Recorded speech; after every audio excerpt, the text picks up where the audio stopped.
మనకు శత్రువులు లేరు, అయితే మన చుట్టూ ఉన్న వారు ఎవరు అనుకుంటున్నావా? ప్రియమైన సహోదరులారా, ఈ ప్రపంచంలో మనం జీవిస్తున్నప్పుడు మనకు ఎదురయ్యే ప్రతివాడు శత్రువుగా కనిపిస్తాడు.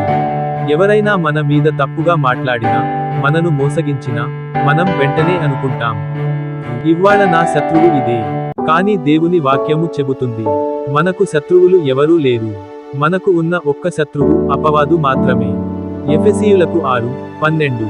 మన యుద్ధము రక్తమాంసము గల మనుష్యులతో కాదు, అధికారములతోను, అధికారి బలములతోను, ఈ చీకటి లోకాధిపతులతోను, ఆకాశమందలి దుష్టాత్మలతోను జరుగుచున్నది. అంటే మన యుద్ధం మనుష్యులపై కాదు. మనకు హాని చేసే ఆలోచనలు, అపవాదులు, దుష్ట ఆత్మలు, వాటితోనే మనకు పోరాటం. నిన్ను బాధపెట్టిన వారు నీ మీద శత్రుత్వం చూపలేదు. అపవాది వారిని ఉపయోగించాడు. ఎందుకంటే అపవాదు ఎప్పుడూ శాంతిని ఇష్టపడడు. అతనికి గొడవలు, విభేదాలు, ద్వేషమే ఆహారం. యేసు ప్రభువే మనకు ఈ పాఠం నేర్పించాడు. అతన్ని ద్రోహం చేసిన యూదా కూడా ఆయన దగ్గరే ఉన్నాడు. కాని ఆయన ఒక్కసారైనా, నువ్వు నా శత్రువు అనలేదు. లూకా 23:34. తండ్రి, వీరిని క్షమించుము, వీరు ఏం చేస్తున్నారో తెలియదు. శిలువ మీద ఉన్నప్పుడు కూడా ఆయన ద్వేషం చూపలేదు. ఎందుకంటే ఆయనకు తెలుసు, వీరు దుష్ట ఆత్మ ప్రభావంలో ఉన్నారు. వారు నా శత్రువులు కాదు. అపవాదు వారిని ఉపయోగిస్తున్నాడు. దేవుడు మనకు చెబుతున్నాడు, నీవు ఎవరి మీదనూ ద్వేషం పెట్టకు. ఎందుకంటే నువ్వు ద్వేషం పెట్టినప్పుడు, అది నీ హృదయంలోనే నాశనాన్ని తెస్తుంది. రోమీయులకు 12:19. ప్రియులారా, ప్రతీకారము చేయకుడి, దేవుని కోపమునకు స్థలం ఇవ్వుడి. ఎందుకంటే వ్రాయబడినదేమనగా, ప్రతీకారము నాది, నేను తీర్చుదును అని ప్రభువు సెలవిచ్చెను. అంటే దేవుడు చెబుతున్నాడు, నీకు ఎవరు చెడు చేశారో వారిపై ప్రతీకారం నా పని.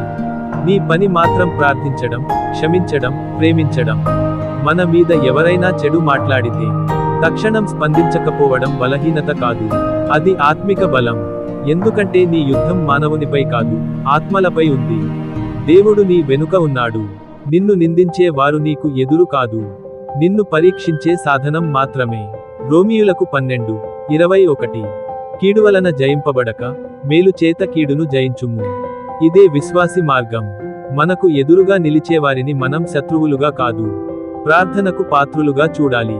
ప్రియమైనవాడా, ఈ రోజు నుంచి ఒక విషయానికి గుర్తుంచుకో, నిన్ను బాధపెట్టవారు, నిన్ను వదిలిపోయినవారు, నిన్ను వెనుక నుండి దూషించినవారు, వారు నీ శత్రువులు కాదు. నీ నిజమైన శత్రువు అపవాదు. అతను నీ సంబంధాలను పాడు చేయాలనుకుంటున్నాడు. అతను నీ మనసులో ద్వేషం నింపాలనుకుంటున్నాడు. కానీ నీవు దేవుని వాక్యముతో నిలబడు. ప్రేమతో ప్రతిస్పందించు, క్షమతో నడుచుకో. నీకు ఎదురైన ప్రతి యుద్ధం దేవుడు నీకోసం గెలుస్తాడు. మనుష్యులు శత్రువులు కారు, అపవాదే మన నిజమైన శత్రువు. ప్రేమించు, క్షమించు, ప్రార్థించు.